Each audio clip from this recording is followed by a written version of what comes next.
For today's beadwork, you need your sequins. I'm using this red sequins. You need your pipe beads. This is slightly different from the typical one that you have. Take a screenshot and ask your beading vendor.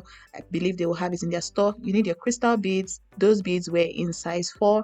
And you also need your fabric of choice. I'm working with this reinforced velvet as well as my circle, my perfect circle pattern. I'm first of all going to go ahead to draw out this circle pattern on my piece of fabric using my fabric pencil. If you have a tailor's chalk, feel free to use your tailor's chalk to create this circular pattern or whatever shape you want. Feel free to use any shape. You don't have to use circles like me. After doing that, I went ahead to grab my scissors and just cut off this my perfect circle from off the main fabric. I'll do the 2 circles and then we'll move on to the next stage.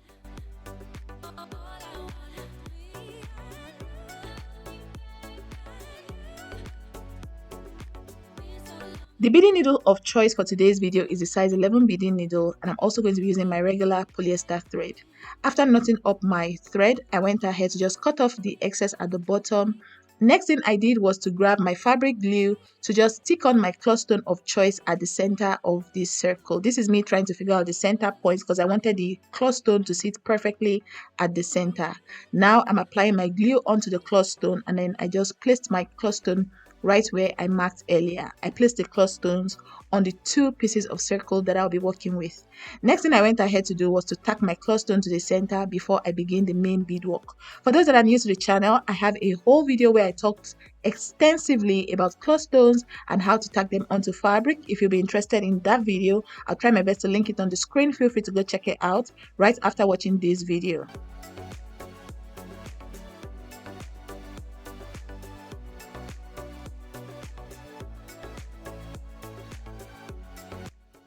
After tacking my clustone to the 2 pieces of fabric that I have going on, I went ahead to knot up my stitch and then cut it off, and this is what we have here. These 2 clustones were already tacked to our circle. Now it's time to start the main beadwork.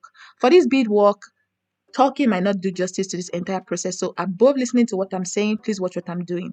What I did just now was to pass 1 single piece of my pipe bead, and then I went ahead to go in with 1 more crystal bead in size 4, and this is what we have here. I went ahead to also show you guys so you see clearly. After doing this, there's a methodology to passing your needle. As opposed to just sticking my thread into the fabric, I went ahead to pass my needle through the pipe bead that I inserted earlier. Can we see the way my needle is going in? It's going in through. I didn't take it into the crystal bead. I just dodged the crystal bead a bit and then passed my needle into the pipe bead and then stuck it into the fabric, and then I came out right beside the place that I previously passed my needle through. I know I said a lot of things, but please watch me do this multiple times. I went ahead to do this about 4 or 5 times just so you guys get the gist. I'll keep quiet now, allow you to watch, see how I go about this process, and then we'll move on to the next stage in today's tutorial.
Okay friends, this is what we have after I went about creating that beading style all around the cloth stone.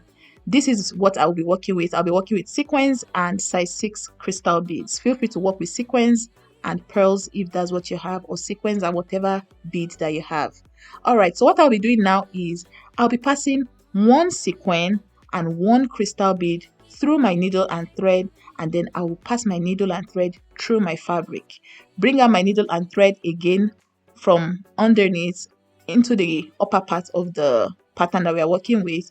Pick one sequin, pick one crystal bead, stick my needle into the fabric, come out again, pick one sequin, pick one crystal bead, stick my needle into the fabric, come out again. Everything I just said now, that is exactly what I'm illustrating on the screen. So after listening to everything I've said, please look at the way I'm passing my needle and thread and replicate on your own project. So we'll be doing this, as you can see, I'm doing it at the edge of the circle. So the outer edge of the circle. I'm not doing it right beside the previous cage kind of situation that we created around the cloth stone at the center. I'm doing this at the edge of the fabric. After doing that, we'll move on to the next beading pattern that I'll be using in this entire process. So for this particular style of beading, we are working with about 3 different beading patterns to create something very stunning. So this is the power of learning different beading patterns. When you now combine all these different beading patterns together, you create something phenomenal. I have an upcoming tutorial for you guys where we also do a combination of different beading patterns to create a very fabulous looking headpiece. That tutorial is coming very soon. I have a lot of videos for you guys. I just pray for grace for editing and uploading and just pushing out all this content. Also, if you're yet to like this video, please, now will be a good time to like this video. As you can see, I've done this my beading pattern all around the outer edge of the circle, and I'm just showing you guys the space that we have right there. We want to cover every single part of this circle. So now we'll start with another beading pattern. This time we're working with sand beads and crystal beads. Those were sand beads in color red, and I also worked with crystal beads in size 4. So what I'm doing now is I'm passing my needle and thread through my fabric to the outer part, and then I'll pick 3 sand beads, 1 crystal bead at the center, and 3 more sand beads before sticking my needle into my fabric. If everything I just said sounds like a lot, patience, okay? I illustrated everything on the screen, so please look at the way I'm passing my needle and thread, picking up my beads, sticking my needle and thread into my fabric, and replicate on your own work. I'm going to keep quiet now so I don't distract you guys. If you've not subscribed, I'm sure you're finding value from this video, so please hit the subscribe button, like this video, share with your friends, and yeah guys, I'll do this all around the circle before I come back to wrap up this video for us.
Okay friends, so after doing that beading pattern all around the empty space, I went ahead to knot up my thread, and now it's be time for us to now talk through the process of attaching this to the headpiece that we're trying to create. I'm going to switch now to my main microphone and then walk you guys through that entire process. Alright guys, so this is the end result of the handcrafted applique. Look how gorgeous it looks with a combination of cloth stones, pipe beads, crystal beads in size 4, seed beads, and sequins, and more crystal beads at the side. With the combination of gems and accessories that you use in creating your own handmade applique, you can use any combination you like. This is just what I chose for this particular design. I hope you guys enjoyed the gist. If you did, please remember to give me a big fat thumbs up. It helps me greatly. Thank you guys so much for the support.